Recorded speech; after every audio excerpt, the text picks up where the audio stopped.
да можеби најдете некоја тема која што ви интересира за да изразговараме во контекст на издржливост. Затоа на кратко ќе споменам дека кога зборувавме за секоја моторичка способност ќе биде исто, но и кај издржливост зборувавме за дефиниција.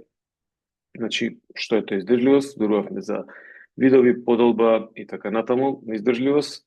Зборувавме за методи на подобрување на издржливост. Значи, овие три работи треба да ги знаете за 2 минути пич да направите, значи 2 минути представување да направите за некоја способност. Што е по дефиниција, дали има неколку видови, дали може да се подели некако таа издржливост и таа способност и методи за подобрување. Ова не е најбитниот момент, затоа што наша цел е трансформација на моторички способности, да научиме како тие се трансформираат општи работи, не специфики, општи работи. Под општи работи се подразбира дека не влегуваме специфично во некои активности, спортски или рекреативни, туку зборуваме за општи работи, нели? Па кога беше поделбата зборувавме за еве поделбата, какви видови на поделби има, па кога дојде моментот за аеробно, анаеробно исто така. Ова ви е најбитниот дел што треба да го знаете, најбитниот дел од сега па натаму. Уште еднаш, ова ви е најбитниот дел што треба да го знаете за да може да креирате тренинг, вежбање и така натаму. Ако не знаеме што троши телото, тоа исто како кога купуваш возило и не знаеш дали е на струја или на бензин, толку отиде. А на планетава се однесува на тренинг. Значи, ако овако знаеме, тогаш може да пристапиме кон креирање на тренинг. И рековме колку методи за подобрување има, ќе се држиме за ова. Краток осврт дадов за некој хит тренинг, кој што ги интересира може да се види и како Мартин Бушет има поделено во овој дел. Дали конекцијава ми е добра со интернет, само потврдете ми. Најверојатно да. Кој што сте на мјут, сите Лазар, да или не? Да. Да, окей, нешто ми јавува овде. Супер.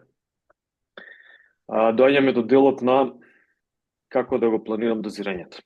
Ова намерно ги имам вметнато во овој дел на издржливост, но се однесува за сите други способности. И сега повторно прашање. Имате ли нешто да ме прашате во однос на издржливост? Дали знаете како да го подобрите резултатот на Куперов тест? Ете, многу едноставно прашање.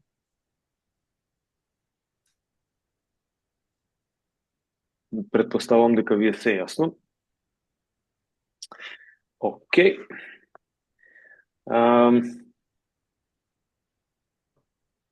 Дозирање. Слайдов малку не објаснува се. Но овие се тие фактори со кои што треба да се... Тука ќе почна да... Ова се тие фактори кои што треба да ги имам во предвид за да можам да го креирам вежбањето, да креирам тренинг, да зададам некоја тренинг програма, оптоварување, како сакате крстете го. Англиски е тренинг лоад, намерно користам термини, полесно се пребаруваат на интернет. Ние сме 2 милиона и уште 3 нека има диаспора, како и да е, 5 милиони. Не е ни толку. Но секако англосаксонскава терминологија се користи многу и англискиот јазик, затоа користам англиски термини за да знаете како да ги пронајдете работи. Интензитет. Скриншерс нема, професоре. Мислам дека има, нема? Нема кај мене. И кај мене нема. Нема. Белја, добро, супер што ми кажувате. Сега? Да. Сега. Окей. Значи, ова се тие фактори кои што учествуваат во креирање на тренингот. Или дозирање. Не сум сретнал на англиски дека се користи дозирање, dosaging, dosing или така натаму, ама ете, ние си имаме интересен термин кој што може да се користи. Опа, Марко.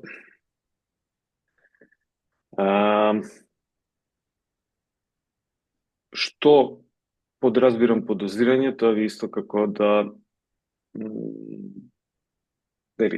не дај Боже, кога треба на лекар да се оди, и лекарот дава рецепта и вели, ке пиеш 3 пати на ден, витамин С нека биде, не мора други опчини. 2 пати на ден, по колку тамо, По ако 500. по 500 еве, тие се обично оние на плива и на алкалоид, па има со одложено дејство исто со 500 милиграми, па има со 1000 и така натаму. Но битно е дека дава некое дозирање за лекот. Ние може да го сватиме лекот дека е тренингот кај нас. И кога зборуваме за дали ќе биде таблетката од 500, 1000, 300 или не знам 2 мили тамо грами како оди, тога зборуваме за интензитет. Колкав обем, значи два пат, не знам, во период од можеби или не знам, 2 таблетки, ајде, тоа се веќе се врзува со интензитетот, тamo обемот може да го сватиме како тука кај таблетата е интересно, и обем и интензитет може да не се мешаат, а и фреквенција да ќе ме сватите понатаму, фреквенција е значи 2 пати дневно. Одмараме од таблетата, помеѓу таблетите има некој одмор, иако тоа се ресорбира внатре, но сепак овие се тие фактори кои што делуваат на тренингот, кои што треба да ги имаме во предвид. Значи, кај нас интензитетот, доколку работиме тренинг за издржливост, би бил колку силно трчаме. Или планинариме, одиме, возиме велосипед, ветламе, работиме аеробик. Колку силно се, да не се измеша овде силата како моторичка способност, значи со кој интензитет работиме. Еве едно прашање, како го проценувавме интензитетот или што користевме како параметар за да го процениме интензитетот на тренирање кај издржливост? Лаза, не се јавојте. Што користевме како? Срцево очекување, пулсот. Точно. Треба фреквенција. Точно, одлично. Може и пейсот да го користиме. Пейс е, значи, колку, како беше во една минута, колку метри поминува. Значи, може и тоа да го користиме како интензитет. Но ете, мерката е таа, значи, бројот на вртежи во возило. Со колкав интензитет работи моторот, со колкав интензитет работи телото. Обемот е колку време работиме. Значи, колку долго се вози возилото. Колку долго го изработувам тренингот, вежбата и така натаму. Тоа е обем или волумен. Затоа кажам, малку комплицирано беше со таблеткава од доктор да се процени, да се компарира, но кај нас обемот е тоа, колку долго работи е изработен тренингот. Фреквенција се најчесто се мисли за неделна, дневна можеби, некои спортисти работат 3 тренинга на ден, пократки, некои 2, но најчесто се мисли за неделна фреквенција, значи во еден микроциклус, така се нарекува, микроциклус. Еден циклус може да биде микроциклус во 7 дена, мислам дека ќе биде понатаму, може да биде мезоциклус во некој период од 3-4 недели, може да биде макроциклус на годишно ниво, полусезона, олимписки макроциклус и така натаму. Значи микро и макроциклуси. И нормално одморот. Кој од овие фактори овде е напишан со големи букви? Одмор. Многу интересно. Сите сакаме да тренираме, ама некако со одморов не знаеме како да се однесуваме. Така да, овие прашања долу што се буквално се однесуваат на тоа како треба да вежбам, колку често, колку силно, со каков интензитет, нели? Сега, со каков интензитет? Ова е една крива по шеја која што е извадена, инаку Јаковлев е така некако основоположник, не основоположник, туку поставува добри основи за овој дел кој што се нарекува суперкомпензација. Че се зборувам за овој графикон од левава страна, приметувате, кој што вели ова е крива на суперкомпензација. Се што значи тоа суперкомпензација? Ова е испитно прашање. Испитно прашање што е тоа суперкомпензација. И тука не знаат да објаснат. Едноставно, секогаш ги разгледуваме зборчињата супер компензација, значи компензирам нешто, ама нешто и супер компензирам. Значи, кога има таков суперлатив од типот на подобро, екстра, нај, над. Тоа е нешто што е, нели, покажува дека има од она што е поставено има нешто погоре. Значи, супер компензација, супер е префиксот. Секогаш главното зборче е на вториот дел, компензирам. Значи, ја нешто компензирам, ама и уште повеќе компензирам. Се што е тоа што компензирам? Тренингот, како тренинг, ајде се вратам на кривава, ќе одиме прво на тесново крупче. Да го објаснам тренингот како такав филозофски пристап кон тренингот. Што значи тренинг? Ние додека седиме сега, сме во некоја комфортна зона. Овој синиов круг од деснава страна што го гледаме. И нас не е супер, телото се функционира во базален метаболизам. Добро, не толку базален е кога спиеме, кога лежиме, кога одмараме, сега сме во некоја малку активна состојба, срца фреквенција во седење 70, во лежење може биде 50, 60, 80 кај некој и така натаму, но ние сме во комфортна зона. Се супер, нормално има мисли, нема мисли, лоши, добри, што ја знам, но не го оптеретуваме, не се опторатуваме сами себе, значи човекот не е оптоварен, едноставно е во таа некоја комфортна зона. Тренингот всушност представува излегување од таа комфортна зона, влегување во овој тренинг простор кој што е помеѓу синиот и овој портокаловиот круг. Значи, ние тука излегуваме и пробуваме, според Марија Гајич, многу интересна дефиниција, да еквилибрираме, значи да држиме баланс некој на оваа ивица на портокаловиот круг. Значи, ние пробуваме со секој тренинг да дојдеме не до нашиот максимум, туку да поставиме некој ефикасен тренинг кој што ќе не извади од комфортната зона, ама ќе биде некогаш блиску до максимумот наш, некогаш не толку блиску до максимумот, но секако каде што се овие зелениве стрелки во просторов помеѓу комфортната зона и овие физиолошкиве капацитети на човекот. Ова во портокаловата е физиолошки капацитети максимум. Гледате, тренинг фил, тука е зелено, еквилибрирано, овде има некоја штиклирано, дека да, овде сме окей, ако сме во ова зеленово, тоа не значи дека е низок интензитет, обично зелено, жолто, црвено, мислиме интензитет или обем низок, туку ние сме во некоја тренинг зона која што за нас е окей. Ако претераме, тогаш гледате што се случува црвенава стрелка.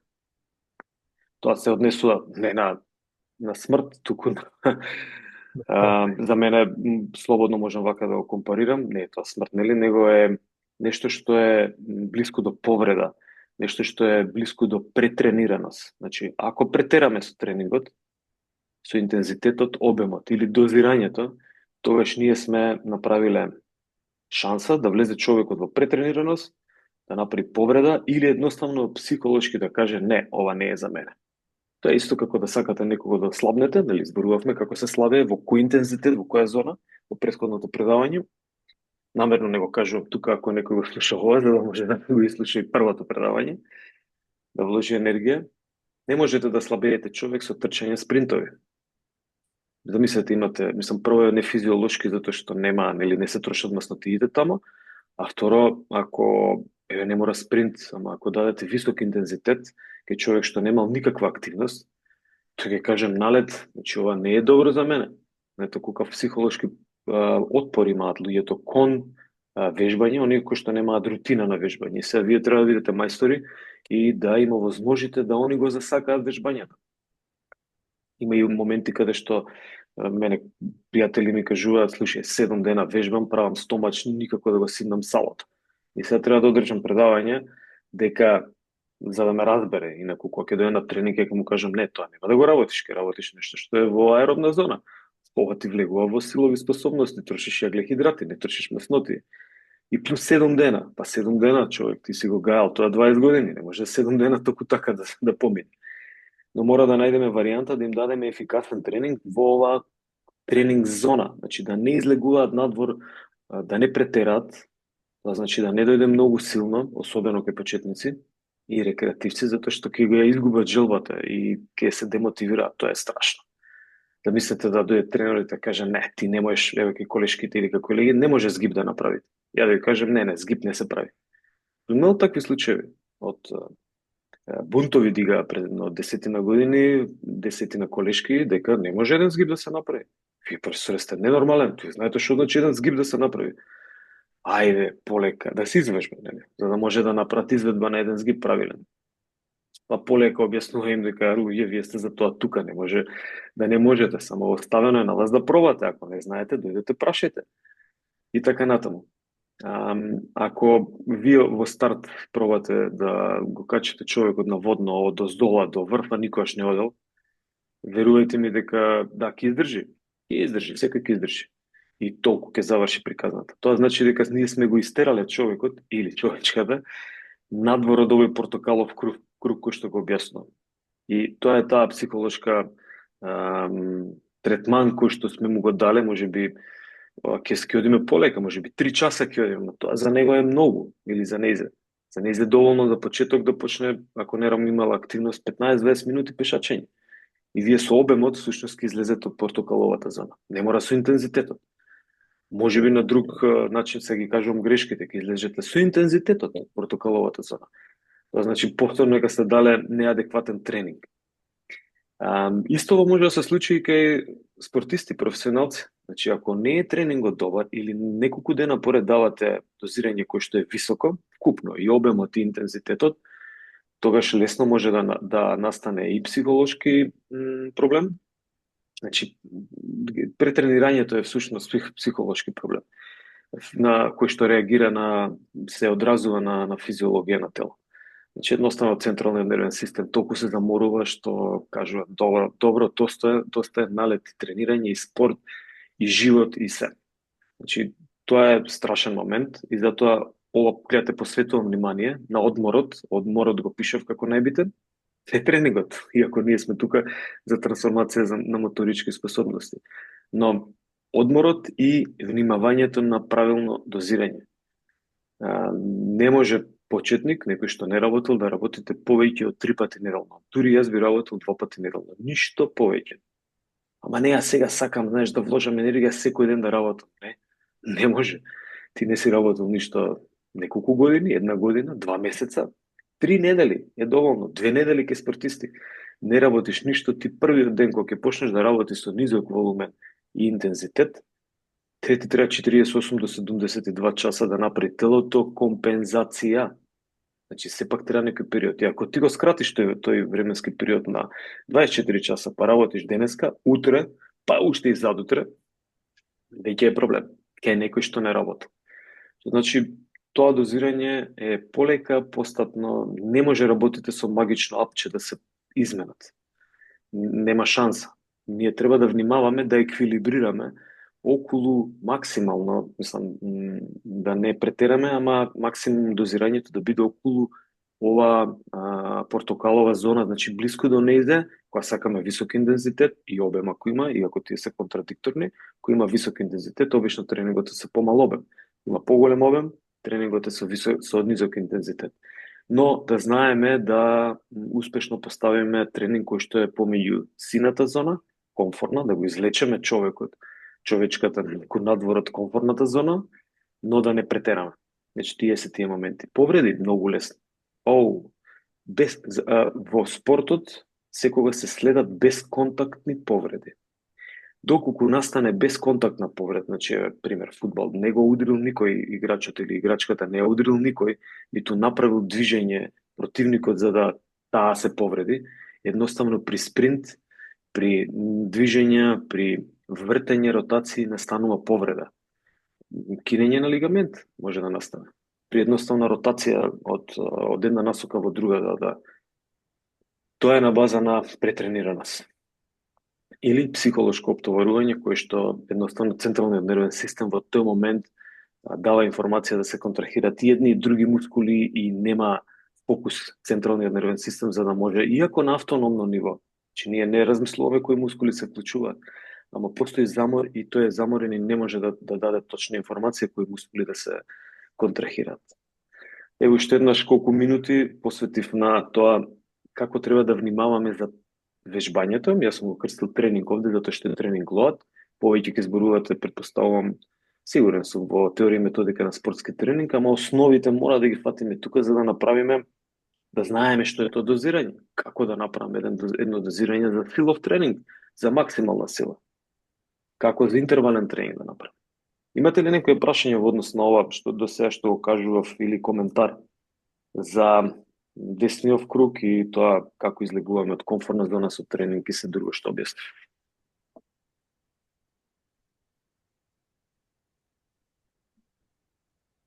Океј, вклучете се. Нема да направиме работилница овој пат. Ќе пробам да бидам пократок, но вклучувајте се. Било што не ви јасно, прашите. Лазе, можеш и ти да прашаш. Не. Слободно. Ја. Сега, Нема прашање. ако овој дел јасен, претпоставам дека е јасен. Сега ќе се вратам на ова првиот графикон. Значи, компензација и суперкомпензација. Може да ги видите трите криви. Оваа крива, значи, што представуваат овие криви? Гледате, поделени се во графиконот е поделен на левата страна има оптоварување, во средина има закрепнување или опоравок. Ова се влегува во опоравок, значи закрепнувањето и суперкомпензацијата. И на третава страна има некоја суперкомпензација, која што ја накажем. Значи, термините се интересни, може и своји термини да дадете, доколку знаете за што се работи.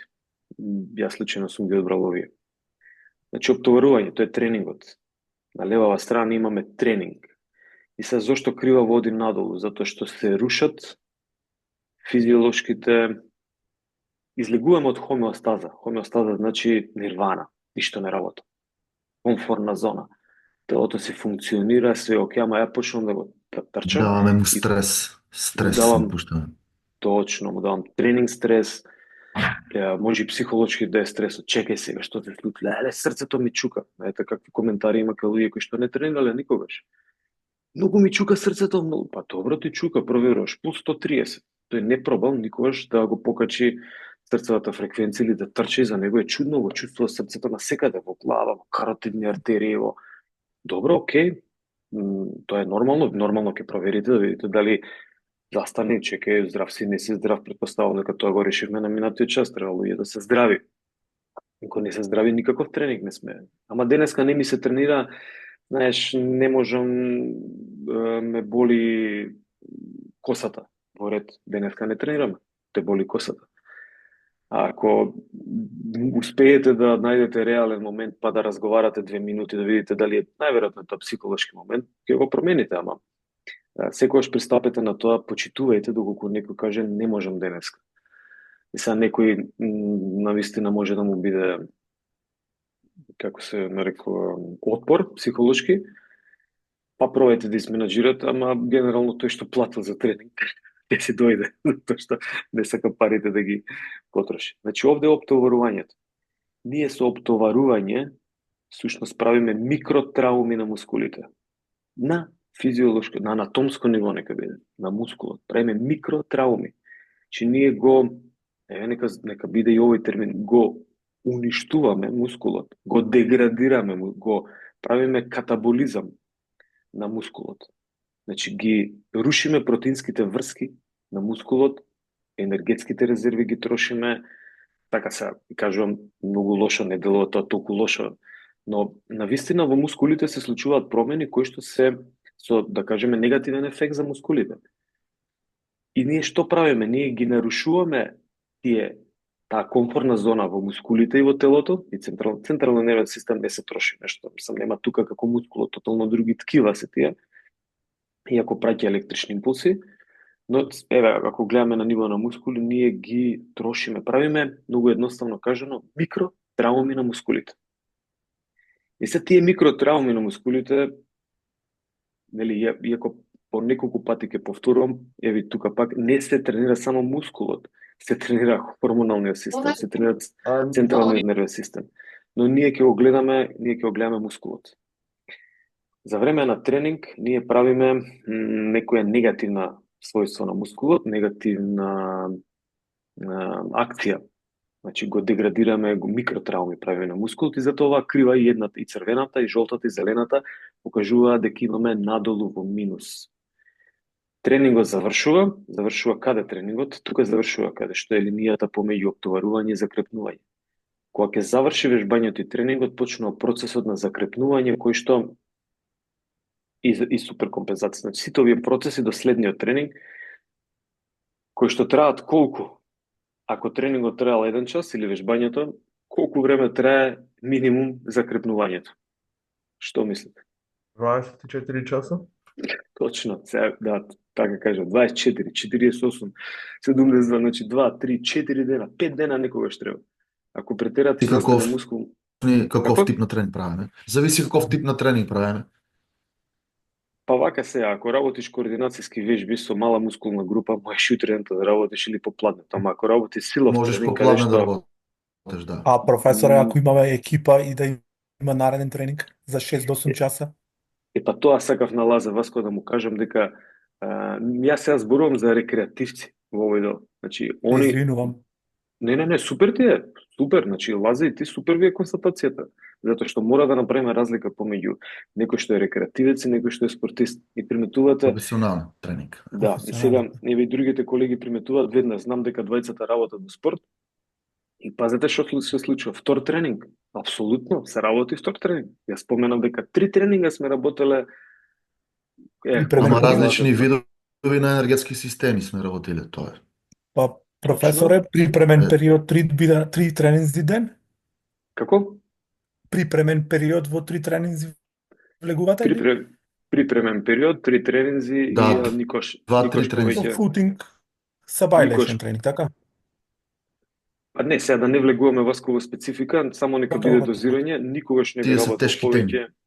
Да, Готово. никогаш не би работел тренинг 3 пати на ден тренинг. Прашање е дали би работел 2 пати на ден тренинг. Прашање. Активацијски тренинг пред меч е нешто друго. Се Да. зборуваме за спортисти влеговме. Да. Прашање е дали има потреба се работи од 2 тренинга на ден. Може би кај некои спортисти за да нешто подобро направат, па некои специфични вежби за опоравување, пак ќе кажем активацијски тренинг и пред тренинг е нешто тотално друго. Тоа ви е размрдување, ама 2 Да. интензивни тренинга е проблем. Например, Да. ние сме работеле тренинг за сила наутро и тактички тренинг на терен после тоа. Каде што и тој тактички има оптоварување, дозирање има повторно. Ама таа Нормално. група на таа категорија на луѓе се спортисти кои што кај нив телото е навикнато тоа го прават. Рекреативците не може да им дадете 2 тренинга на ден. Значи рекреативецот мислам не само од искуство, туку едноставно тоа физиологија го кажува истражување и нека биде од искуство најмногу. Тренингот завршува вежбањето завршува денеска и започнува можеби задутре. Значи утре не, можеби задутре точно заради тие микротрауми кои што се случуваат во тој 1 час. Значи, а опоравувањето трае, како што каже колегата, 23 часа, ако следниот тренинг е во истиот термин. А некојаш ќе трае 40 и колку тоа, 7 часа. 48 брзински тренинг за брзинска издржливост, 48 Ама сата сега- најмалку, пример. Пак зборуваме Да не спортисти, навлегуваме Лази. у тие теми, да, кај спортисти професионалци. Затоа што Готово. брзински тренинг е рекреативец, многу тешко е дека некој ќе посака да подобри брзина. Сите сакаат да слабеат. Да. И нема сите потреба сакаат- брзински тренинг е рекреативец. Па, види, зошто да не? Зошто да не ја чепнеш брзината, затоа што е убаво и да го малку патиш и тој Ага. креативен фосфатниот систем. Нека почувствува. Да. Да го некои живнеш, вежбички. да го живнеш. Да види како е.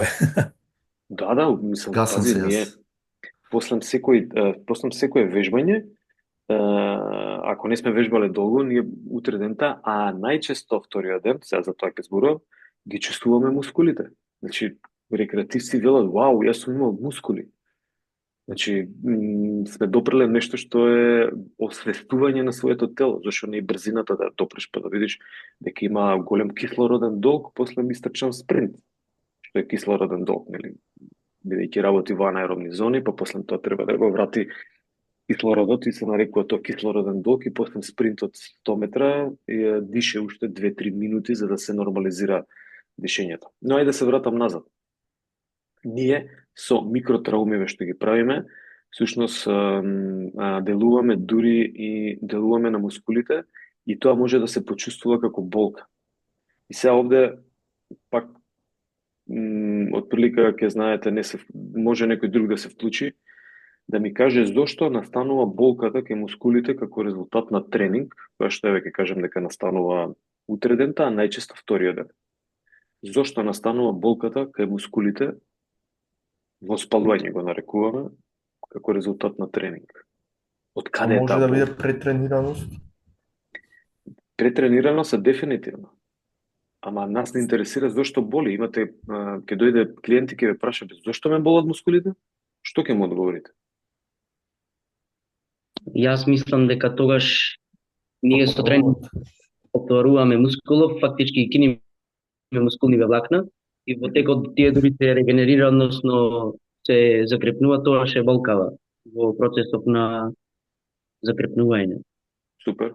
Значи, да констатирам дека кажа колегата е резултат на, на микротрауми, тие кинења на мускулни влакна, така?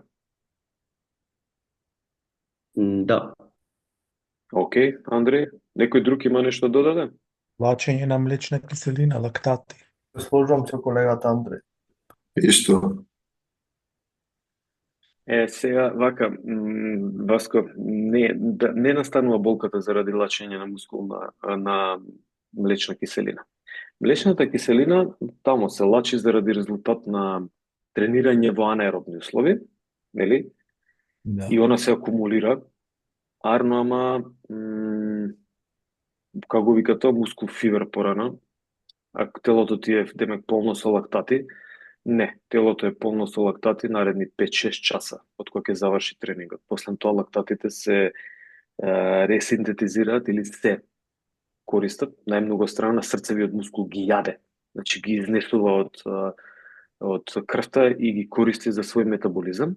Пази, срцевиот мускул, што значи после 5-6-7 часа ако се провери крв, ако се земе нивото на лактати е повторно 1,5, 2 максимум. 1,5. Например, ете.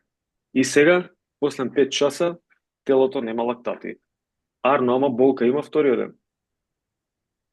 Така да ова што го кажа Андреј и другите колеги што се сложија неколку е точно. Болката настанува заради тие микротрауми. Значи, затоа го почнав тренингот со микротраума на мускулот физиолошка. Ако е патолошка микротраума, тогаш е кинење на мускулно влакно, кое што нас не асоцира на голем проблем, нели, тоа е веќе повреда.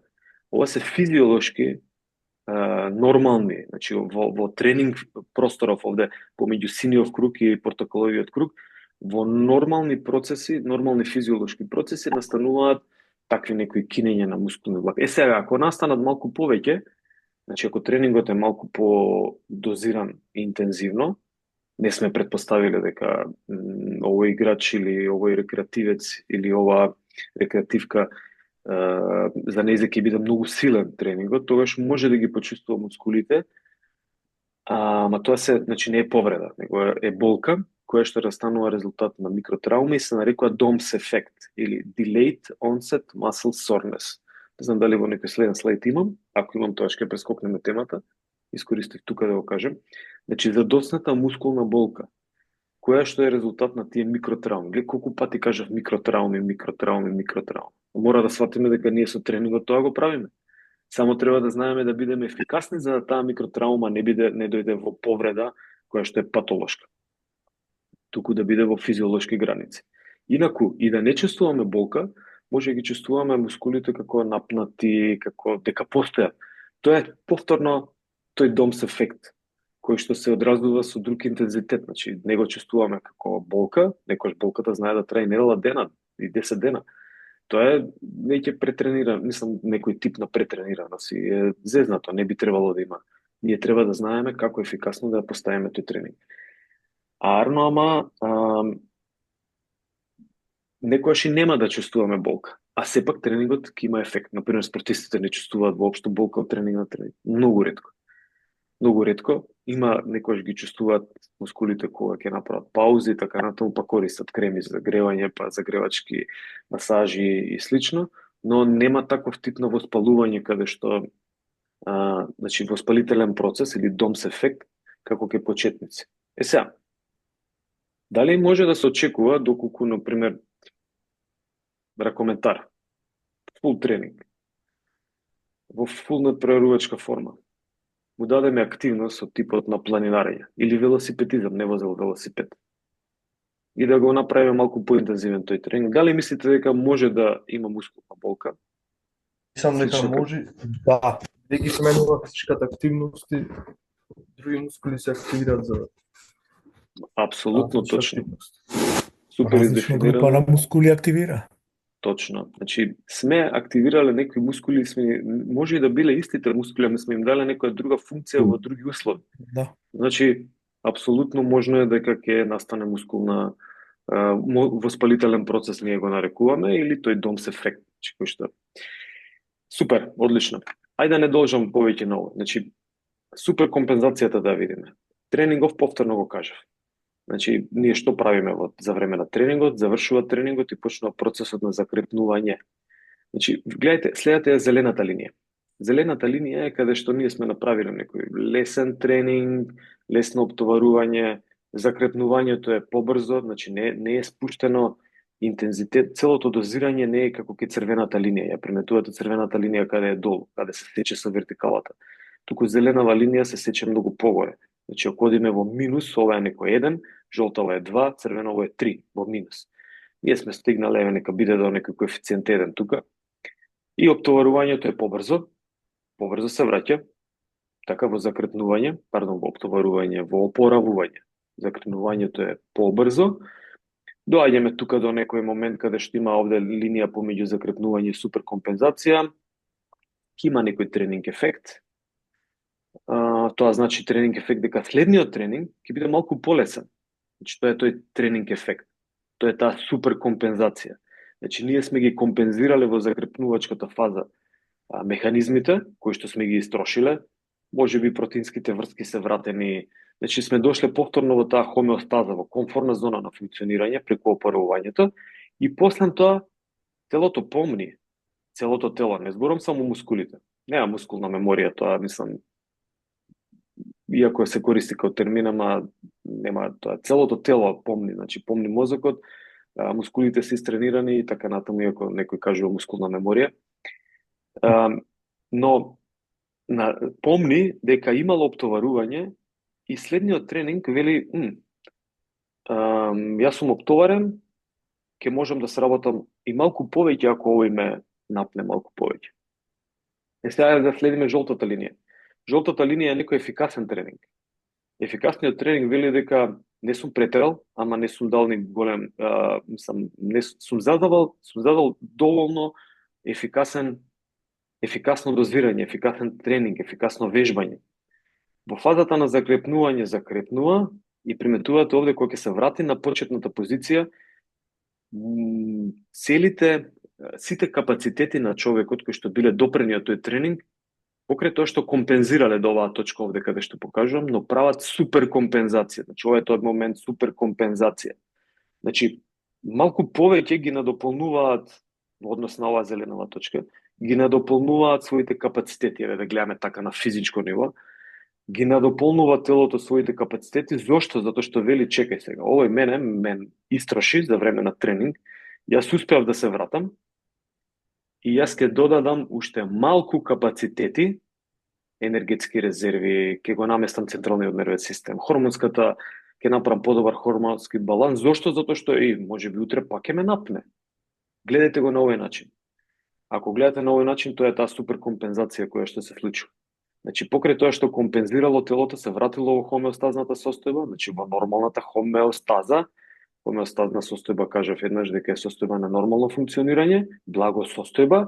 Јас ќе ги покачам моите капацитети уште малку и ќе суперкомпензирам. Тоа е терминот суперкомпензирање, да ги покачам моите капацитети уште малку. Зошто? Затоа што следниот пат можеби ќе ме напне малку повеќе. Ова е целата филозофија на вежбање и на тренинг. Што правам? За време на тренинг кој што трае час, 2 максимум, ги рушам капацитетите на телото, најмногу на мускулот, правам опоравок или закрепнување и телото само си прави суперкомпензација.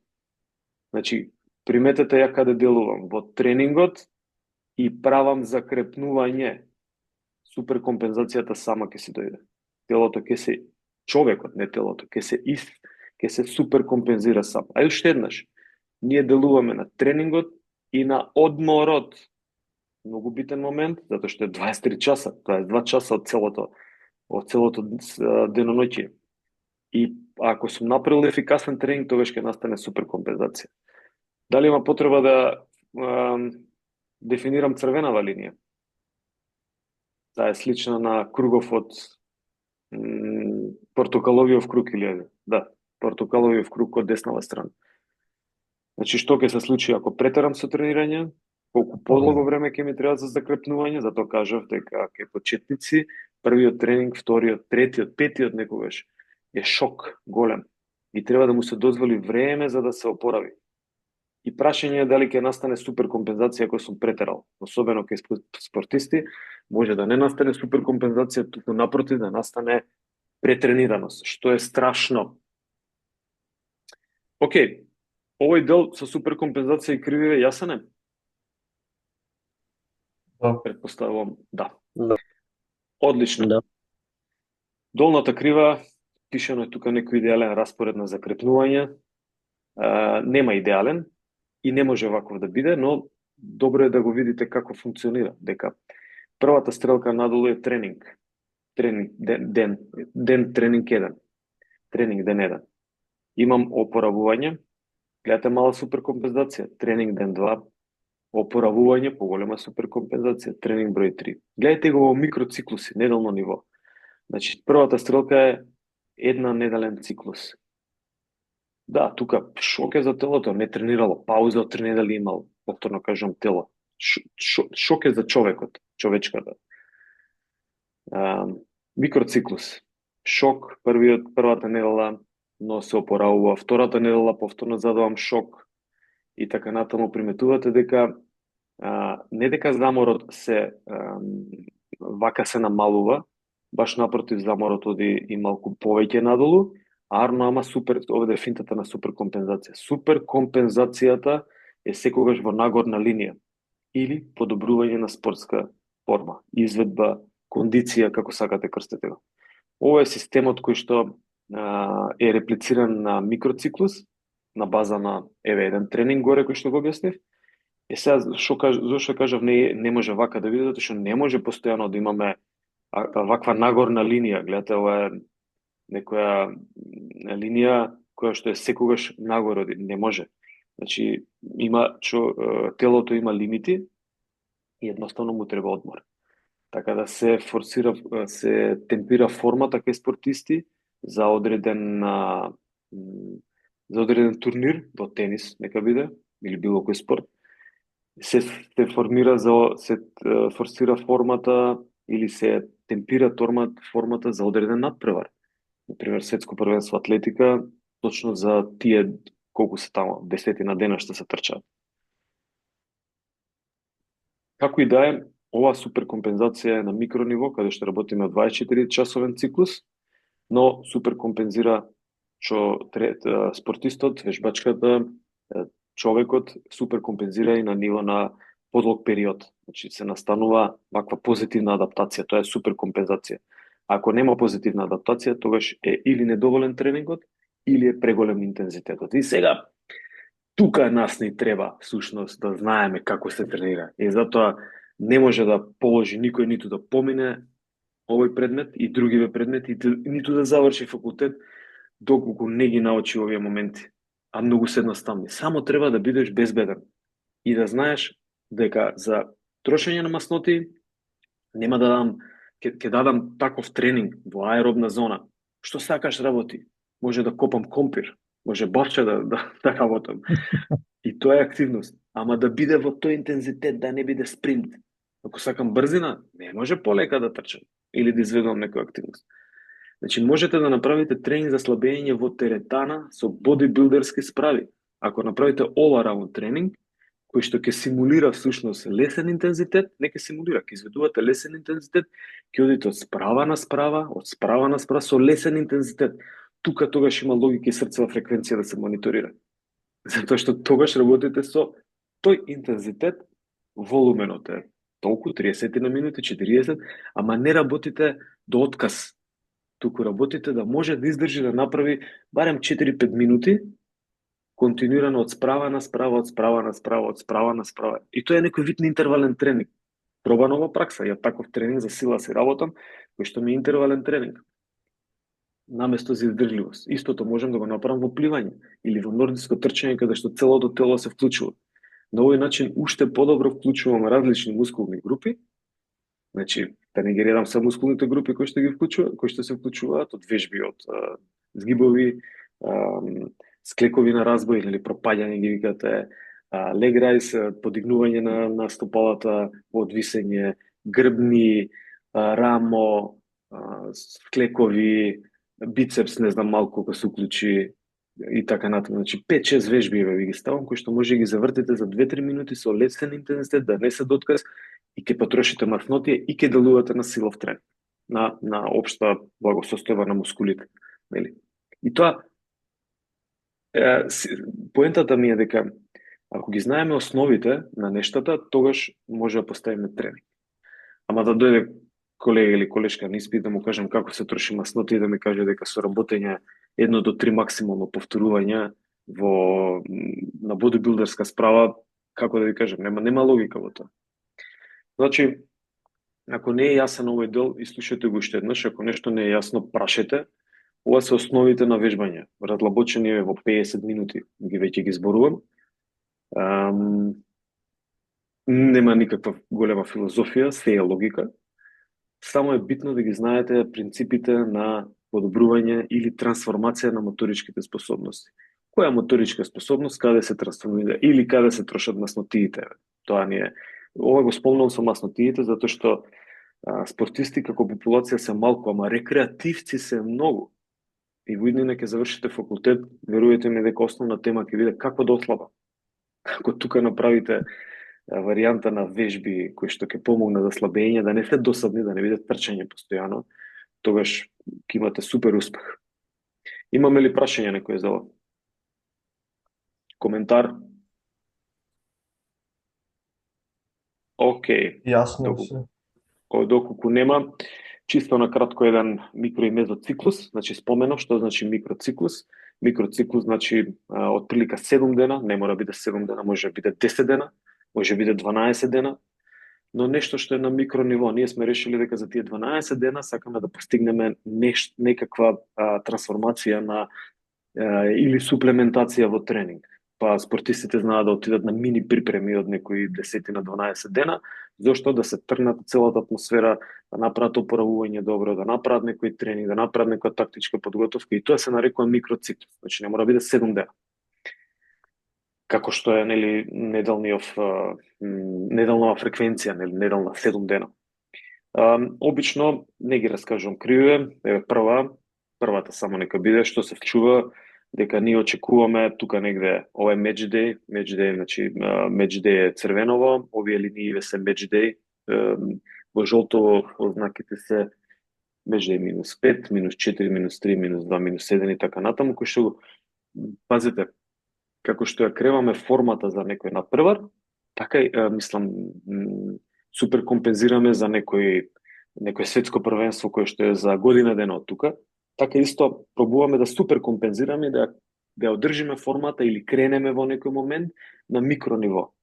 Во еден микроциклус каде што имаме еден меч во неделата.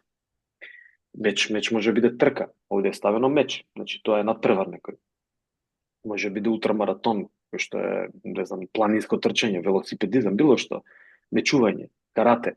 Значи ја пробувам формата да ја кренам, одржам, ефикасна да ми биде за тој меч.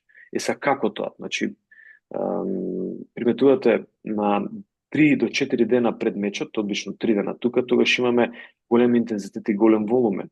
Арнова мора посебно да направиме тој тейперинг, значи да се овозможи таа суперкомпензација, која што на 2 дена пред меч ќе започне, значи веќе вториот ден пред мечот, пред надпреварот немам висок интензитет и волумен, го намалувам целото дозирање, значи дозата на тренинг ја намалувам, на денот пред апсолутно ја намалувам, некогаш на денот на меч можам да направам активацијски тренинг кој што нема интензитет, има само надразнување на централниот нервен систем, малку, например, максимална сила во теретана може да се направи неколку вежби, 1-2 вежби, ако се нозе, ако се раце, може и раце, да направам 1 до 3 повторувања со интересно загревање, значи да направам беља, само да го возбудам централниот нервен систем на денот пред надпревар. Значи тоа се работело исто, особено во фудбал, има примери за тоа.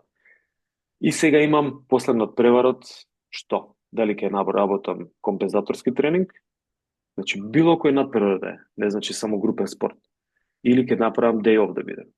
Добро е да се направи компензаторски тренинг, да се провери дали има некоја повреда, дали како се чувствувам, да направам лесно развртување на велосипед, на одење, лесно трчање и така натаму, па овој другиот ден вамо каде што всушност е меч ден -5 да го дадам како опоравок, како празен ден. Во ваков микроциклус препорака моја е дека треба да има минимум еден ден празен, да не се вежба. Ако е густ распоред, тогаш е малку проблем, но не навлегувам во тој дел, тоа ќе работите специфика во теорија и методика на спортски тренинг. Чисто еден микроциклус каде што имате планинарење, планинарска тура, или може биде во ракомет, се прави еден во сабота и во недела се играат 2 надпревар, така Васко, на турнир. Да. Како би требало да изгледа формата? Мислам дозирањето.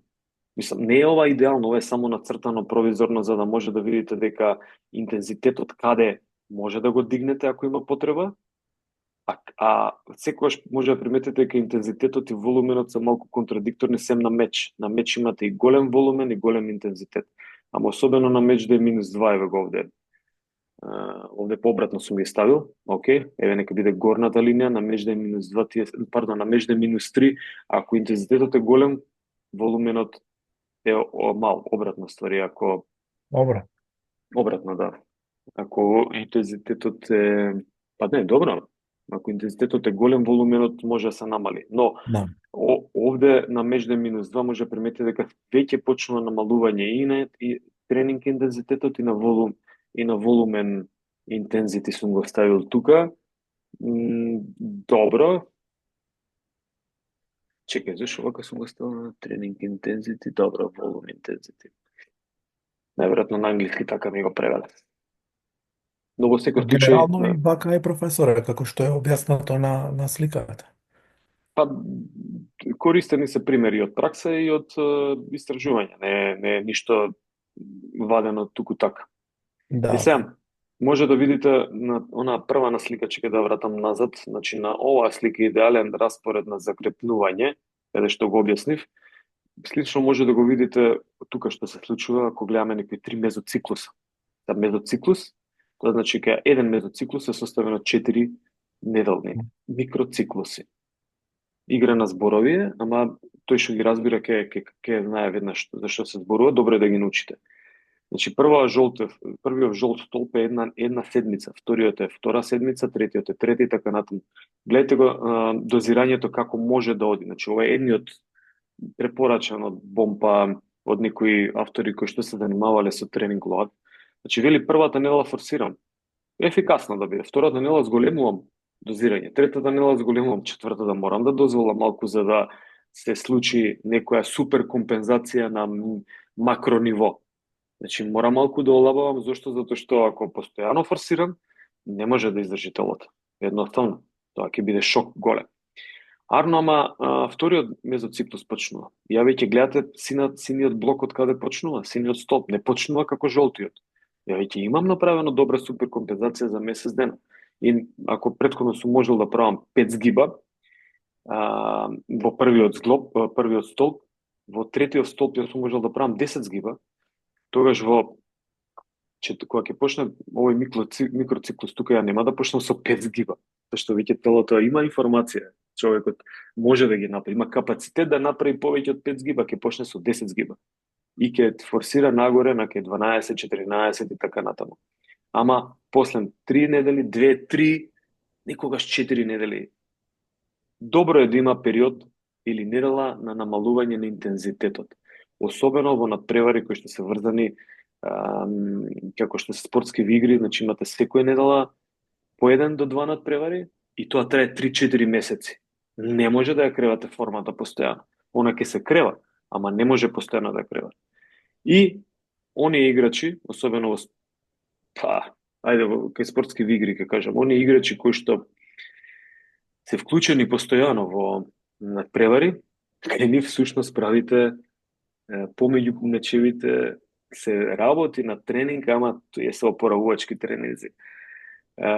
Компензаторски малку, ако имале мала минутажа и така натаму, ама пак оние играчи кои што немаат доволно минутажа или не учествуваат на надпревар или велосипедистов нема секоја недела надпревар, тогаш има логика да се работи со покачување на формата. А кај оние кои што се постојано во надпревар, секоја седмица, кај нив формата е малтене преку мечеви. Значи, тој може да ќе биде ефикасен, може да истрча брзо и слично, ма нема да биде ефикасен во меч ако не има минутаж. Што значи дека играта или учествувањето во надпреварот и ке велосипедистот е тоа што ја прави формата биде најмногу ефикасна. Значи, надпревар. Се зборуваме за спортисти. Инаку ке рекреативци може истото да се случи планинарење. Кажав, или еден тренинг ден кој што ќе биде трка, нека биде рекреативна, или еден тренинг ден кој што ќе биде симулација на надпревар. Значи, еднаш неделно ако имате таков малку повисоко дозирање, тогаш вие можете да одите како оваа слика во микроциклуси. На последнава или од деснава страна овој графикон се ставени густ распоред, каде што основно е дадено што значи 2 меча кога има, значи блиску, каков треба да е интензитетот, приметувате дека помеѓу мечевите не може да тренирате нешто особено, туку само правите опоравување преку тренинзи. И можеби во спортските игри некоја тактичка поставена, смислам тактички тренинг да се работи. Инаку трансформација на моторички способности тука да запнете на некој од овие жолтиве столбови помеѓу двата црвени, да работите на трансформација на некоја моторичка способност, само ќе направите претренираност. Еден ден би требало негде да се најде за одмор или некоја активност која што е тотално неповрзана со таа спортска активност, затоа што на тој начин правите психолошко растеретување. Некој прашање во однос на овој слайд? Ова е повеќе за тренинг, теорија и методика на спортски тренинг, но мора да го споменаме 15 минути влегов тука, за да едноставно кога ќе дојдете таму ќе ви биде многу полесно да го разберете, а и е поврзано со дозирање во цел. Опоравување. Ова се примери од тренинзи. Ајде, супер. Че да видиме се што ќе кажем. Дали ќе го извади, треба да направам sign in. Океј, sign in. Не сум го вклучил одамна. Како изгледа мониторирање на тренинг преку срцева фреквенција, кој што е 8 километри со континуиран тренинг. Може да видите ова горно, ова е срцева фреквенција. Така, како застанувам на кривите, првиот графикон е срцева фреквенција, вториот графикон во сино е пејсот или колку по една минута колку километри поминувам, така беше? Не, минута, колку минути 1 километар, пардон. Нешто проверува зеленава линија, колку чекори во минута се прават, може би е добра информација, не сум ја користел никогаш. Ова долново кажува, што кажува елевација. Да, значи елевација како сум се качувал и така натаму. И сега, што е интересно, ова се срцевите фреквенции, се работи за мене, значи мои тренинзи, мои вежбања. Континуиран тренинг, морам да кажам, како изгледа мониторирањето. И сега во првиот графикон горе може да приметите дека има црвена зона, жолта зона, зелена и така натаму. Ова црвената зона, значи дека ја над 157 удари во минута од прилика, би требало да е толку, не сум сигурен колку, проценува дека ја влегувам во мешан режим анаеробен и анаеробен, всушност малку повеќе анаеробен режим. Не ќе да е баш вака. Мене ми е анаеробен праг над 174, не знам зашто го кажува овде вака, но не е наместено изгледа, нешто не сум подесен. Чека да видам. Да, 161. Мене ми е анаеробен праг негде околу 170. Но како и да е, ако се наместат добро зоните, тогаш можете црвената зона да ја сметате зона во која што сте влегле во анаеробни услови. Значи, ако јас сум влегол во анаеробни услови, тогаш јас сум работел, гледате колку временски, 9% од целиот тренинг сум работел во анаеробни услови. Тоа е 3 минути, 4 минути скоро. Најмногу сум работел во четврта зона, тоа е мешан режим аеробен, анаеробен. Во трета зона зелено сум правил некој опоравување, сум застанал, сум врзувал патика или нешто, затоа што ова континуиран тренинг. Океј, ќе го гледаме само овој графикон од деснава страна кој што е. Зошто ви го кажувам ова? За да може да направиме разлика помеѓу континуиран тренинг и интервален тренинг. Нели, континуиран тренинг беше каде што сум во аеробно-анаеробни услови најповеќе од времето. Така и кажува тука, 78% сум бил во анаеробни услови. Во мешан режим на работа, ама под анаеробен прак е ова. Океј? Да. Сега чека да видиме интервален тренинг. Мислам дека ова е интервален, да. Па и овде ми ги кажува. Супер. Еве ги од оваа страна, сум ги извадил. Значи, интервалниот тренинг вели дека сум бил 30% во зона 5. Значи, јас сум правил, ќе ви ги покажам како изгледаат тие пикови. Значи, јас сум работел, мислам дека е минута со минута, 2 минути со 1 минута или така натаму. Но можете да видите разликата што значи континуиран тренинг, 8 километри, и интервален тренинг, само да видам колку е во време траење. Немам време траење овде, ќе мора да отворам кривата. И јас сум поминал 12 минути во таа зона. Видете сега вамо планинарење. Значи, во која зона најголем дел од времето сум бил? 42%. 2, ама пазете го време траењето, скоро 3 часа. Блиц прашање. Каде најмногу ќе потрошам масноти? Во кој тренинг? Во планинарење. Апсолутно точно. Гледате го пейсот, ама чекај сега, ти трчаш, оди со пейс 30 скоро. Значи ми треба 1 километар 30 минути, да, ама ќе видите каде одам нагоре. Пази го кардио лоадот. Very high били. Значи многу голем ефект има. Прво затоа што и волуменот е голем, ама па интензитетот не може да биде голем. Затоа ви кажав дека се контрадикторни волуменот со интензитетот. Што имаме до колку килокалории се потрошени, гледај овде. 3564 килокалории. 1000 метри висинска разлика не е ни битно. Perceived load, значи колку сум, јас сум запишал дека сум се заморил, многу сум се заморил овде, иако сум работел со аверидж, со средна срцева фреквенција 122 удара во минута, максимална ми била 156. Пазете овде интервалниот, максимално ми била 168, кај овој другиот ми било 162. Сега прашањето е, нели, тука, за максималната колку сум бил во таа зона, оптоварување што сум трошил. И овде по ова што го гледаме, може да кажам дека кај интервалниот тренинг сум трошил дефинитивно многу повеќе јаглехидрати отколку кај континуираниот тренинг. Кај планинарењето сум трошил масноти многу повеќе, но во генералната слика се трошат и јаглехидрати, и масноти, и протеини, и креатин фосфат. Но најповеќе се троши масноти на овој тип на тренинг, јаглехидрати, некој мешан режим тука, а по овој во интервалниот, јаглехидрати најповеќе, а кај интервалниот е нешто мешано каде што е масноти, јаглехидрати и така натаму, затоа што срцевата фреквенција вели дека сум работел ниско.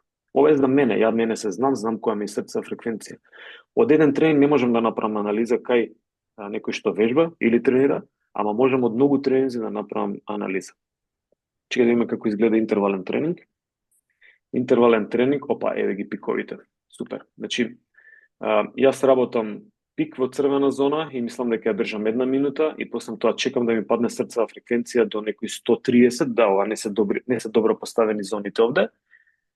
Обично си чекам до 100, вели дека е 120, може би сум дозволил да падне до 120, приметувате. Повторно влегувам пик во црвена зона, некоја сум направил спринт, држам 1 минута минимум, а овде сум држал сигурно 2 минути минимум, затоа што 1 минута не е доволно. Гледате, треба да се качи срцевата фреквенција, за да може да дојдам до тој пик или да го допрам анаеробниот прак. И после тоа да издржам 1 минута и да почнам да застанам или да го намалам многу темпото, за да може да направи компензација, да се вратам на некоја почетна хомеостазна состојба за време на тренингот, доаѓа до 119 сум дошол и повторно да трнам нагоре дода. Че колку интервали сум направил? 1, 2, 3, 4, 5, 6 интервали. Кога ќе мониторирате тренинг за интервален тренинг, вака би требало отприлика да изгледа крива. Ако мониторирате континуиран тренинг, тогаш кривата треба вака да изгледа. И точно зоната е одбрана. Гледате, тука е близко. Не може постојано да бидам. Нешто ќе се случи за време на спортски игри, ќе направи застој тренерот, ќе треба да објасни нешто, нели, ќе направите пауза за вода, значи секогаш ќе има некој дроп или паѓање. Арно, ама сликата за интервален и континуиран метод на работа според срцева фреквенција би требало да изгледа нешто вака. Значи еве го интервалниот. Чекај да видам што ќе каже планинарењето. Ова е дефинитивно шарп планина, сега ми текна. Да, еве попова шопка, цел еден круг, кај сме дале? Да, ако некој го знае место, ова е преку Лешница, Плат, и сме се вратиле преку Бачила 1 мај и така натаму. Гледате срцевата фреквенција како е. Затоа што овде се работи за, мислам дека ова е 5 часа планинарење. Гледате во која зона колку е работено од деснава страна, каде што е малку, чекај да видам тотал колку е. 7 часа, се извинувам, 7 часа планинарење. Тотална дистанца 15 километри и така натаму. Ама ако гледате елевацијата, може да видите на долнова крива дека тука е максимум стигнато до 2334 метри, што значи дека височината, елевацијата исто така го диктира интензитетот. Значи, вие не мора да трчате, ама одите нагоре, тоа е качување нагоре, се забрзува срцева фреквенција, се трошат енергетски резерви и така натаму. Чекај да има овде што имам. Овде е по минута најверојатно, не е ни битно. Но еве ви 3 примери како изгледа тренинг мониториран преку срцева фреквенција. Срцевата фреквенција за издржливост се користи тука негде до аеробни услови, до анаеробни услови. Кога веќе ќе почнеме високо интензивно во анаеробни услови да работиме, не се користи. Например, можам да кажам дека кај ракомет нема логика да се користи за мечеви. Има, за да најдете тримп формула, се нарекува тоа, да видите колку е целиот тренинг ефект, например, некои арбитрарни единици се водат. Не е тема на овој момент, не знам дали има во нареден слайд. Фудбал исто така, одбојка исто така. Арнова може да се користат, например, во фудбал, во ракомет за жал, заради GPS-от и работење во сала е малку комплицирано. Не може да се користат GPS-ите, но во фудбал се користат GPS-и каде што страшно добри показатели за целото оддавање на енергија се користат преку тие моменти каде таму има акцелерометри. Колку забрзува, колку спринтови направил, колку може да се извадат параметри. Тоа е тестирање, влегува во доменот на тестирање. И на тој начин може многу поточно да се опише сликата за некој играч, дали се разликуваат два играча, дали овој играч направил различен тренинг денеска и пред недела дена за истиот тренинг, затоа што срцевата фреквенција ќе покаже тука негде до анаеробен праг. Ама овие спортови кои што ги спомнав работат во анаеробни услови. И таму имаме скокови, задржувања, буткања, влечење, влечење, пивот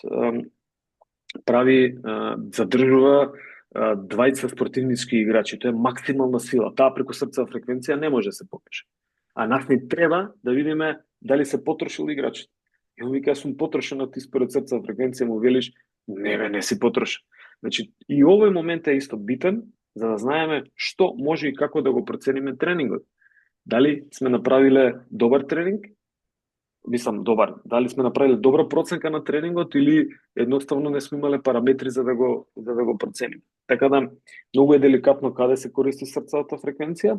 Тоа го кажав. Овде се конкретно издвоени 2-3 вида на вежбања, да кажем, каде што има логика да употребувам срцева фреквенција. Ама ако сум работел тренинг за спринтови, нема логика, никаква. Само трошам креатив во сват, срцевата фреквенција ви објаснив дека веќе експоненцијално ја следи, не може да ја следи, да го следи напорот, и вие според срцевата фреквенција ќе кажете не се заморил многу, а всушност тој работел спринтови. Тој има забрзување, промена на правец, многу, ама не може да ги снимите преку срцевата фреквенција. Дали е окей ова што го кажав до сега? Некое прашање?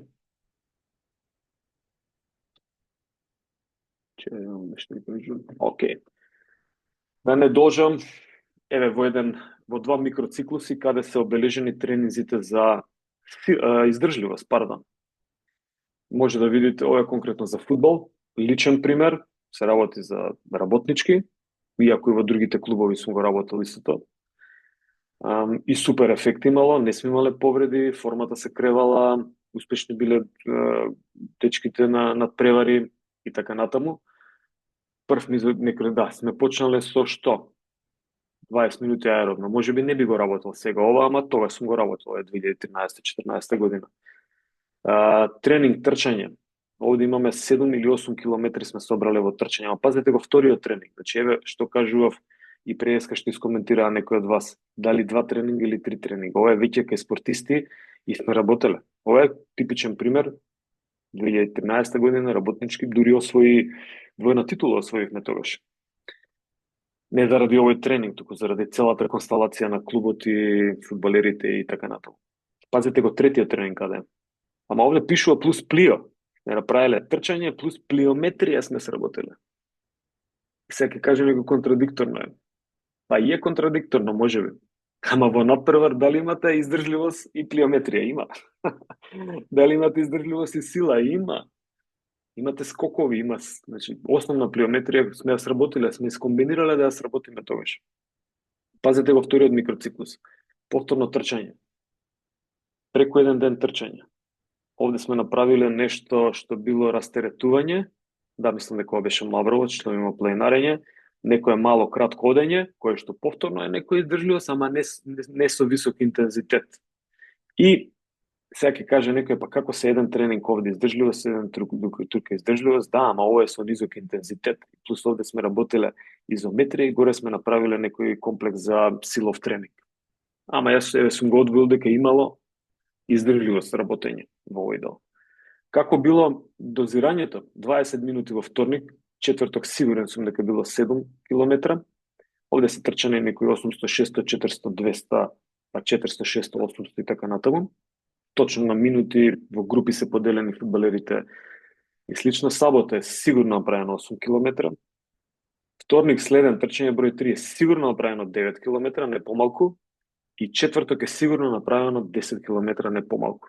Повторно со истите, со тоа што интензитетот е зголеме. Не сме имале 800, сме работеле 600, 400, 200 и така натаму, или само 400 и 200. Ова се суви трчање, кои што некој ќе каже сега, па да, не се работат. Па и се работат, и ја би ги работел. Може би нема да ставам 4, ќе ставам 2, но ефектот од нив се покажуваше веднаш. Веднаш, затоа што правевме и мечеви некои меѓу нас и веднаш се покажува дека фудбалерите после тоа rate of perceived exertion немаат голем. Едноставно им помага во враќање во формата. Пази, искусни се, само 2 недели. Требаше за да не да ги вратиш комплетно во форма, туку да ги вратиш да може да тренираат со повисок интензитет. А формата е овде 5 недели негде, или 6 неделен микроциклус. И сега што е интересно? Зошто сум го одвил вака? Затоа што овде овде сигурно било, сега се навраќам назад, во петок, во микроциклус број 2, каде што е стрелката, сигурно било некој тренинг за издржливост, арно, ама, значи кратко нешто сме сработеле и била идејата на силов тренинг, арно, ама видете го вториот тренинг.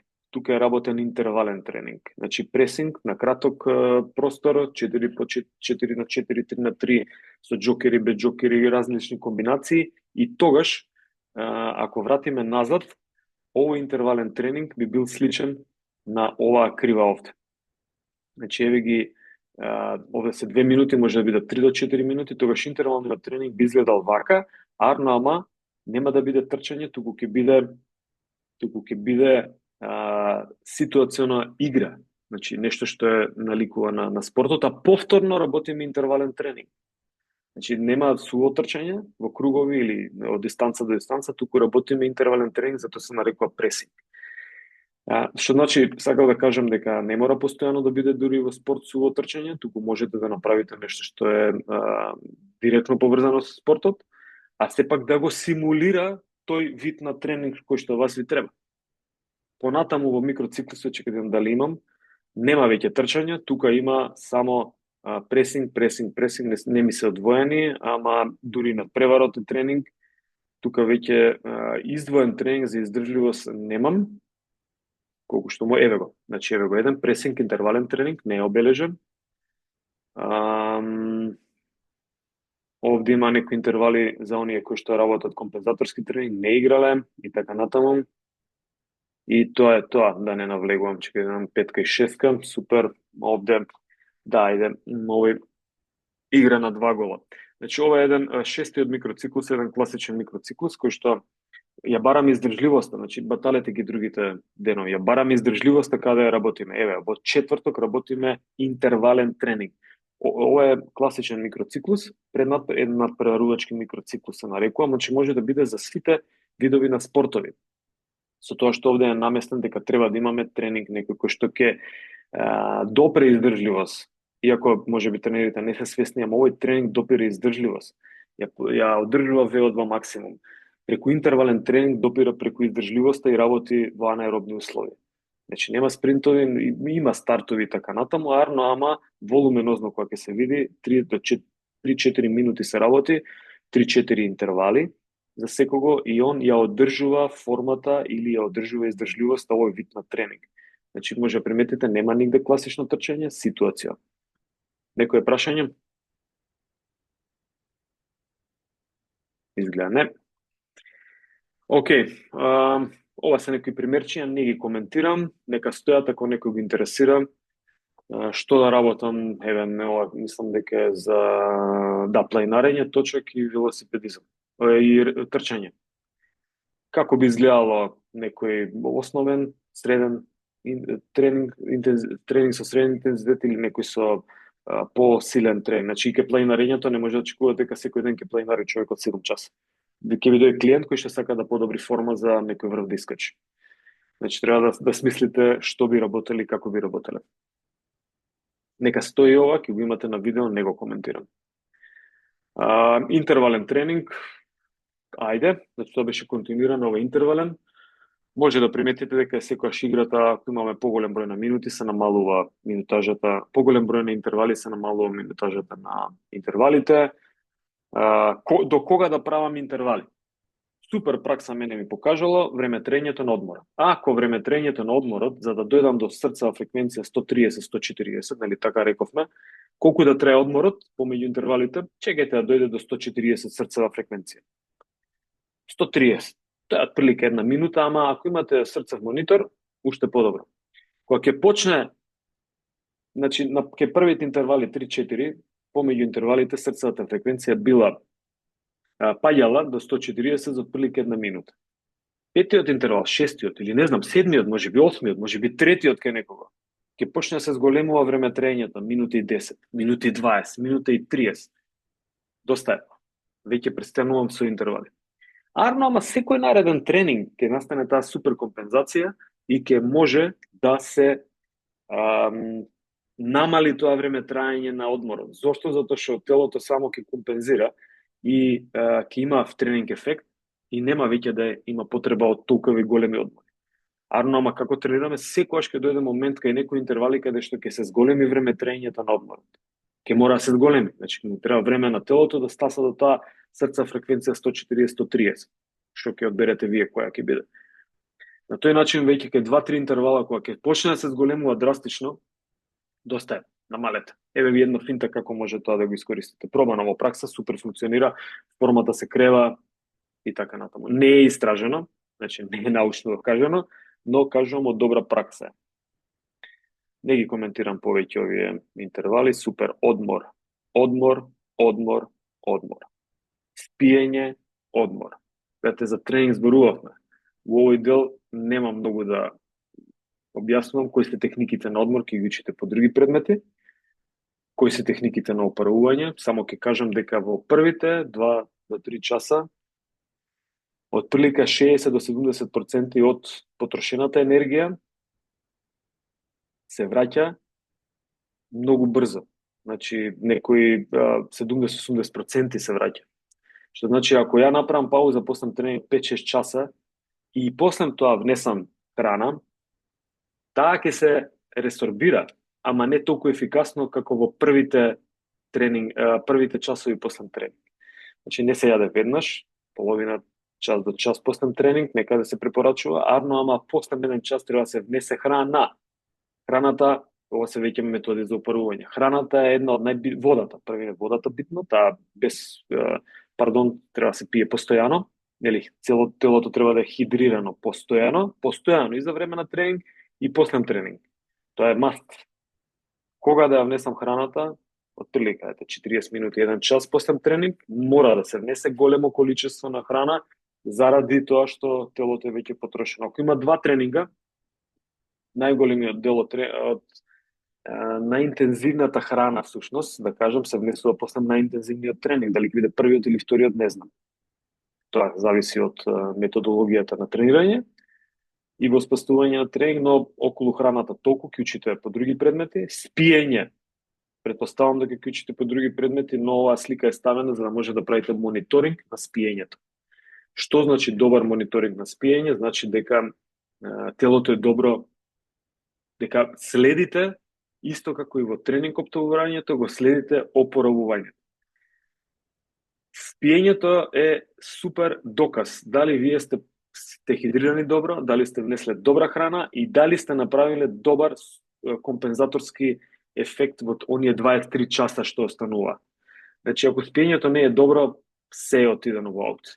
И затоа од овој делов на закрепнување го вадам делот на спиење, каде што многу лесно може да се мониторира со уреди кои што ви на AliExpress ги најдете или вложите во некој уред кој што ви одговара часовник, супер функционален, 5-та година го користам за мониторирање на спиење.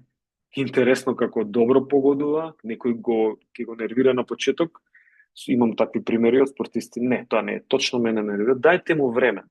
Дајте му 28 дена му треба за да направи акут хроник ratio се вика, или однос помеѓу акутен хроничен одмор, и тогаш ќе почне да ви покажува многу интересно добро. Станувам, не знам дали сум се преспал или не сум наспан. Сатот вели сум преспан, затоа што милисекундите помеѓу ерзапците на отчукувањето на срцето се поголеми, што значи дека многу ефикасно чукало срце. Б-комплекс ќе се напијам навечер, заради, не знам, причина сум решил дека сакам да спијам подобро, многу ефективно. Дали е пласебо, не знам. Ма кај мене има ефект. Тоа го покажува и саатот. Значи, овие уреди тестираат одмор. Не тестираат напор, тестираат одмор. И е супер да се користи. Фантастично. Aura Ring, кој што се користи како прстен, е одличен, затоа што исто може да се поврзе со мобилен, значи ова се поврзува со мобилен со апликација, наверојатно ги користите. Конкретно е Polar, инаку имате Garmin, Suunto, кинески уреди, се користи, Apple, се користи сличен принцип. Користи на фотокелиско мониторирање на пулсот. Значи со траката, со лентата која мониторирате срцева фреквенција многу поточно, затоа што лентата го стобира, го наоѓа точно електричниот импулс кој што го активира срцето во диастола и во систола. Во систола да нека биде, затоа што резавецот не треба. Многу точно.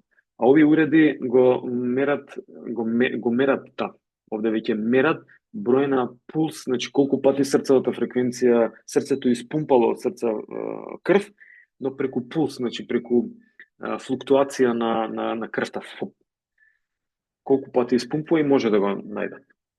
Сега, овде, нели, да не објаснувам на сликата, се гледа кога ми бил најнизок пулс, кога бил највисок, во 24 часа, например 52 очекување ми бил најнисок, овде сум заспал веќе. Овде пред спиење бил 65, најверојатно тука сум заспал, не, што е ова, не знам, не, овде сум заспал 57, арнома тука сум станал, нешто се случило. Не знам, инаку овде вели дека 60% не сум наспан како што треба, обично ми е 70 и нешто, 70 до 75. Само да видам што. Не, ова е само лајт одбрана. Добро, овде сум окей, 80, еве го долнава линија од 100, ја не сум имал денеска, чекај видам колку ми е денеска. Денеска е Не можам да извадам од тука. Слипчар 75. Овде ми е 80, значи подобро сум спиел на сликава, отколку денеска. Дали сум направил, може да каже во кој сегмент сум направил добра регенерација во спиењето. На горнава слика кога сум заспал, точно проценува. Верувајте ми дека Polar особено се фантастични, затоа што се меѓу првите и најпрецизни кои што имаат одлични детектори за срцевата фреквенција. Срцето е како се нарекува издајник. Значи тоа покажува кога човекот е заљубен и кога човекот е неодморен како што треба или одморен. Така да многу прецизно кажува кога сум заспал, кога сум се разбудил, кои фази, видете го, кои фази на спиењето се поминати. И сега вие ако имате информација за некој спортист или рекреативец дека тој не влегол во дип фаза на спиење или влегува многу пократко, ќе опрашате што се случува со тебе. Нешто имаш ли? Имаш работа, можеби многу, сакаш да го одложиме тренингот, ако не спие добро. Значи, до тамо доаѓа моментот дека треба да се одложи тренингот. Не се чувствува добро, инаку ако не го одложите после вториот, третиот тренинг ќе влезе во претренираност. Многу луѓе имаат проблем со спиење, нешто многу познато стана тоа мелатонини и чуда, инаку мелатонине затвори телефон, затвори интернет, затвори светло, се лачи во темница, спи, проведа, правиш медитација, проведа го чувствуваш телото, трни ги мислите, тешко е некогаш со тие што работат, трни ги мислите, тога се лачи мелатонинот. Најмногу затоа што тој ни помага за да се средат некои работи. Ова е REM фаза, мислам дека по психологија ќе учите, Rapid Eye Movement фаза, која што кажува колку време сме поминале во незе и дали нашето USB е исчистено од претходниот ден. Ете, нека биде така прагматично, мислам апликативно покажано. Дали сум ги избришал информациите од претходниот ден и сум дозволил да влезе следниот ден со нови импресии, со ново полнење на мојот USB. Океј, нешто, прашање? Коментар? Немате. Што треба да направиме во опоравувањето? 4/5 од вкупниот волумен во 24 часа спомнавме дека е во опоравување. Овие работи овде ги кажав, многу зборував за спиењето на крај, контролирање на срцева фреквенција, особено кај рекреативци, одлично, јас до ден денеска си користам тоа. Ги компарирам, например, си правам VO2 максимум тест преку срцева фреквенција, не трчам Куперов тест, него работам преку Polar, имаат супер систем. Анаеробниот прак може да се исто така пресмета преку предикција, но може и преку срцева фреквенција, го кажав. Ова е тој оптимайзер тест, всушност, кој што кажува, оптимайзер тест беше проценува ортостатска проба. Ортостатска проба ќе учите по медицина на спорт, каде што први лежите 2 до 3 минути, полека, во рок од 10 до 15 секунди станувате и стоите уште 2 до 3 минути. Тој heart rate variability или вариабилноста на срцевата фреквенција од лежење во стоење и како брзо се менува и што се случува колку порастува и така натаму, дава е ортостатска проба, која што покажува дали телото е во замор, не тера супер на ефикасен тренинг и така натаму. Иста ортостатска проба се работи со притисок. Ние работевме по медицина на спорт со апарати за притисок. Многу лесни методи, но можете да ги сработите еве со срцев монитор. Polar го има сигурно, не знам дали го има други брендови, не го рекламирам Polar, но ја го користам многу одамна. Утринскиот пулс, намалувањето на утринскиот пулс или таа брадикардија која што се појавува, мојот утрински пулс бил например 60, ја почнам да вежбам и работам некои тренинзи за издржливост или некој вид на тренинг каде што нема многу сила. Зошто ја кажам силата? Силата е контрадикторна, прави вазоконстрикција, прави шок на кардиоваскуларниот систем и таму е очекувано дека може да има изголемување на крвниот притисок, дури ако не правите кардио, како што кажав минатиот час, дека нема да имате покачување на утринскиот пулс. Арно, ако правам тренинзи за издржливост, тука се лачи ендорфин, хормони и чуда кои што се супер смирувачки, тогаш очекувано е да настане нормална утринска брадикардија или намалување на срцевата фреквенција. Значи срцето повторно може или срцевата фреквенција може да ја користиме како одличен мониторинг за тренирање. Океј. Дека стои овде дека прашувам дали имате некој коментар или прашање, а со ова би завршил. Добре, 26 на. Еден или една си има откажена. Што има следна. Океј, нема ништо следно. Супер. Јас имав толку, уште еднаш коментар, прашање, забелешка, искуство од добра пракса. Дали знаете како да тренирате за Куперов тест? Нека стои како Да. тема. Како одлично, нека стои како тема, тие што не се присутни на часот, можеби ќе го слушнат последно прашање, па ќе се навратат назад на последниве 2 часа да пробат да разберат како да тренират. Добро, ви благодарам. Се гледаме најбрзо следен петок. Во меѓувреме ќе треба да уфрлиме уште некој час теоретски. За практичните часови ќе добиете